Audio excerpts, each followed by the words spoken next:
Buyuk bobokalonimiz Abu Rahim Beruniy rahmatullohi alayhni shunday gaplari bor ekan. Menga fors tilida maqtalganimdan ko'ra arab tilida haqorat qilinganim sevimliroqdir degan ekanlar. Buni nima uchun aytganlarida esa arab tilini maqtashlik uchun aytgan bo'lsalar kerak. Endi sizlar bilan 6-darsni o'rganamiz. 6-darsimiz nima desa, quyidagi harflarni o'rganamiz. Birinchisi shin, ikkinchisi sod, uchinchisi dod harflari. Ketdik.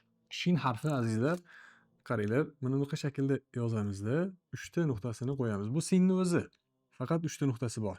Qarang, so'z boshida kelishi ham xuddi shu shakl. 3 ta nuqtasi. Hop, so'z o'rtasida kelishi ham. Demak, o'zi aslida arab harflari qiyin emas. Buni tushungan bo'lsangiz kerak. O'xshash harflar juda ham ko'p. O'xshash harflarni nuqtalari bilan farqlab eslab qola olsangiz va buni o'qib bera olsangiz, demak siz arab harflarini yaxshi o'rgangan bo'lasiz. Demak, bu shin harfi o'qiymiz. Sh a, bunisi sh i, mana bunisi sh u va bunisi nima edi bu belgi nomi?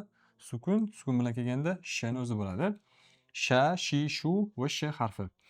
Endi buni r harfi bilan birgalikda mana bunaqa shaklda yozib o'qishingizni sizdan so'rayman. Qani, marhamat, o'qing.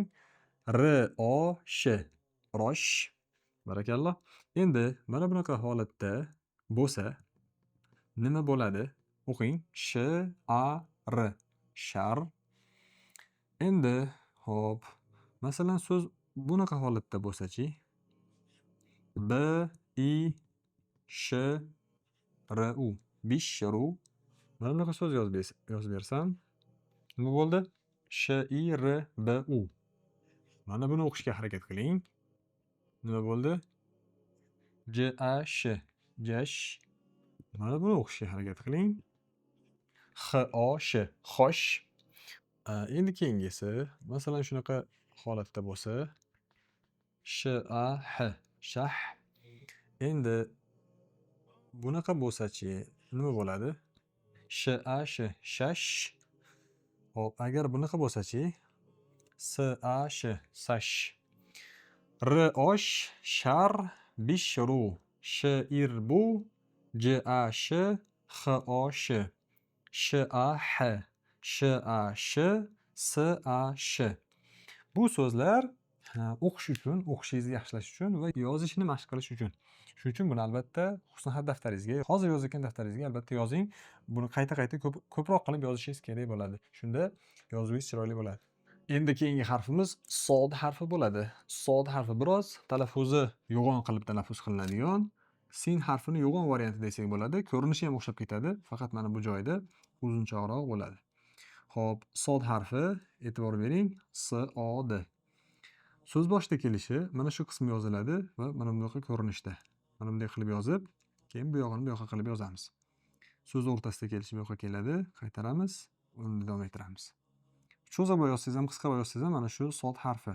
Keyingi harfimiz, ya'ni so'z oxirida kelish ko'rinishi sod harfini, keyingi ko'rinishi mana bu uni davomi, ya'ni. Hop, sod harfi alohida boshida, o'rtasida, oxirida S O, So, S I, Si, S U, Su va S harfini o'zi. Endi bunga alif bilan birga yozsak qanaqa bo'ladi? Alif bilan bunaqa ko'rinishda bo'ladi. A, S, ya'ni buni bir qismi pastga tushadi. Satr chiziqdan pastroq yoziladi. Keyingisi S O B degan so'z bo'lsa, S O B, sob, sob. Hop, agar B A S bo'lsa, B A S, bas, S I B, sib. Sob, bas, sib. Endi agar buni basor degan so'z bilan yozsak, mana bunaqa holatda bo'ladi. B A S O B A S O R. B A S O R, basor. Sabr degan so'zni yozamiz. S O B R. S O B R. Sobr, sobru. Arab tilida shunaqa yoziladi. Sobr. Endi sabr qilmoq degan fe'l bo'lsa, xuddi shuni sobaro degan holati bo'ladi. So B A R O. Sobaro. O'xshashmi? Basoro, sobr, sobru, sobaro. Dal harfi bilan D S B. D D soba, dasoba, hasoba, hasoba. Alif bilan birga kelsa asoba, asoba, asoba. Keyingi harfimiz dod harfi, sodning sherigi. E'tibor berasiz. Yozilishiga mana bunaqa qilib yozamiz. D O D. Sodni xuddi o'zi, faqat bitta nuqtasi bor. Yozamiz, nuqta qo'yamiz. Bu so'z boshidagi ko'rinishi. Nuqtasi bo'ladi. Endi so'z o'rtasida kelayotgan paytda buni yozamiz. Bu yoqqa qaytaramiz. Bunday qilib yozamiz. Bitta nuqta qo'yamiz. Buni ham bunday qilib yozamiz. Bitta nuqta qo'yamiz. Bu yerda aynan mana shu dumaloq aylaniq qismiga yaxshi e'tibor bersangiz oson bo'ladi. So'z oxirida kelishi, bu yerdan keladi, orqaga qaytaramiz va pastga tushiramiz, bitta nuqtasini qo'yamiz. Bu yerdan keladi, dumaloroq qilamiz va nuqtasini qo'yamiz. Bo'ldi. Buni D, O, Do, D, I, D, D, U, Du va D harfi. Do, di, du, D. Bu o'zbek tilidagi D harfidan yuqoriroq Do deb talaffuz qilinadi. Til orqasi ko'tariladi. Ko'tarilib talaffuz qilish kerak. Do, di, du. Agar alif bilan yozilsa A, D, ad, ad, ad. Kasra bilan kelsa mana bunaqa ko'rinishda ind, ind, ind. Domma bilan kelsa ud, ud. Ta harfi bilan kelishi t, ad, tad, tad. Tid, tid. Tud, tud. Tad, tid, tud. Doroba degan so'z bor. Doroba. Doroba. Bu urmoq degani. Shuni duriba qilish mumkin. Duriba. Duriba. Keyingisi dorobtu deb yozish mumkin. Dorobtu.